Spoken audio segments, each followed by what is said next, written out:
3 investigates a case of bullying at a Shreveport elementary school. A 5th grader attempts to hang himself while in class and while it was in session. But his mother doesn't think enough was done to help her young son. Our Sean Gables joins us live in studio this morning. Sean, understandably, this mom wants some answers. Nate, the mom, she wants answers, but the school isn't telling her much. But she kept a paper trail of documents which say her son was repeatedly taunted and hit by classmates at Southern Hills Elementary.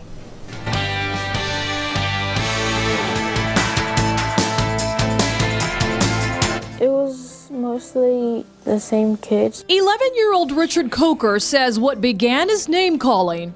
It happened almost every day. Jokes about his weight, his mother, their apartment housing, grew quickly to physical abuse.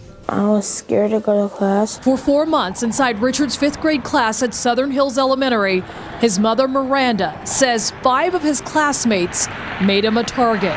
We've dealt with bullying before, nothing to the extreme of this. Miranda provided 3 investigates with documents revealing how one of Richard's bullies was arrested and eventually kicked out for repeatedly punching Richard in the face, resulting in a trip to the hospital. He was told the reason why he gets picked on is because he's a white kid in a primarily black school.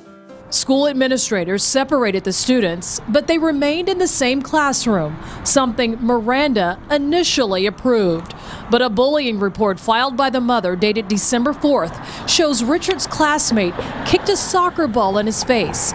Others called him fat, stupid, ugly, in class, on the playground, in the cafeteria. Documents show the bullies ripped up Richard's classwork. Miranda said it happened under a series of substitute teachers. So we're always dealing with subs that don't know what they're doing, don't know what to look for, don't know the signs of anything. It's just a volunteer stuck in a classroom to monitor the kids.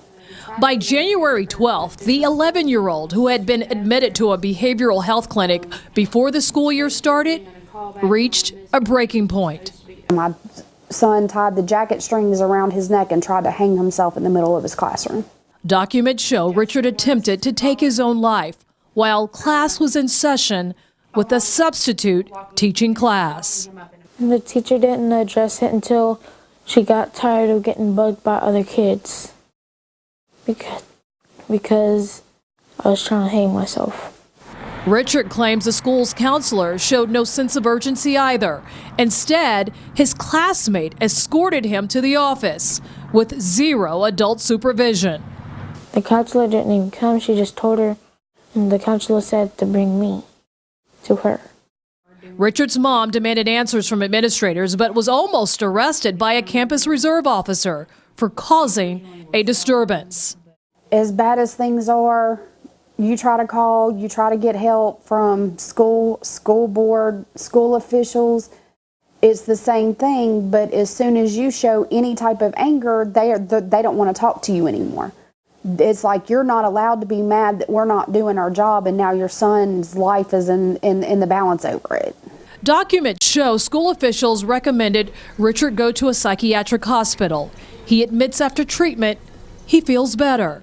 The thing that was going through my mind mostly was, I don't belong. But now I know that I do. Mom says she's unsure if he'll ever go back to Southern Hills Elementary. My son is very smart. My son is very bright. He's terrified to go to school. If and when he does, Richard says he'll handle intimidation much better and offers this advice for anyone else experiencing the same. I tell him to not worry about the bullies, to worry about your education, because those are just words, and that's what I figured out. Words are just words. If you let them hurt you, they'll hurt you. It is very important to note that complaints filed in Cattle Parish schools are considered confidential, and the school is not allowed to share details. But district spokeswoman Mary Nash Wood provided the statement after me approaching them multiple times, saying Caddo Parish Public Schools take any charge of bullying seriously and investigates each allegation thoroughly. She also stated that parents not happy with an investigation can appeal the results at the district level, a process that would allow for schools to move students should both parents and administrators agree. We're going to continue our team coverage on this story. Andrea Finney joins us in the newsroom, and you've been digging up information showing a very strong link between bullying and suicide. That's right, Sean. Although some see bullying as just part of being a kid, statistics show there is a strong connection between bullying and suicide. Take a look. According to the Centers for Disease Control, suicide is the third leading cause of death among young people, resulting in about 4,400 deaths per year. For every suicide among young people, there are at least 100 suicide attempts. Over 14% of high school students have considered suicide, and almost 7% have attempted it. Bully victims are between 2 to 9 times more likely to consider suicide than non-victims. And a recent study found that at least half of suicides among young people are related to bullying, with 10 to 14-year-old girls at an even higher risk for suicide. ABC News even reports 160,000 kids stay home from school every day because of fear of bullying. Now, we also checked Caddo Parish School's official website. It has an entire page dedicated to erasing bullying. The district claims no forms of bullying shall be permitted or condoned by the Caddo Parish School Board, and actually defines bullying as a pattern of one or more of the following: gestures including the use of silly faces, taunting, malicious teasing, or spreading untrue rumors is considered bullying. More obvious patterns of bullying includes physical acts not limited to hitting, kicking, pushing, tripping, choking, damaging personal property or unauthorized use of personal property, and repeated and purposefully shunning or exclusion from activities. The district claims when this pattern of behavior is exhibited toward a student more than once, perpetrators could face potential criminal consequences, and for older students, possible loss of driver's license. Now, interestingly, in respect to bullying, Caddo Parish does have a program that provides a minimum of 4 hours of training for new employees who have contact with students and 2 hours of annual training for all school employees. The training is supposed to include how to recognize the behaviors of bullying, how to identify students that are bullied, and how to use appropriate intervention and information on suicide prevention and the relationship between suicide risk factors and bullying. But if school authorities don't help with an ongoing bullying problem, local police or attorneys may be able to assist. And remember, if you are thinking about suicide or you need someone to talk to, there are free suicide hotlines.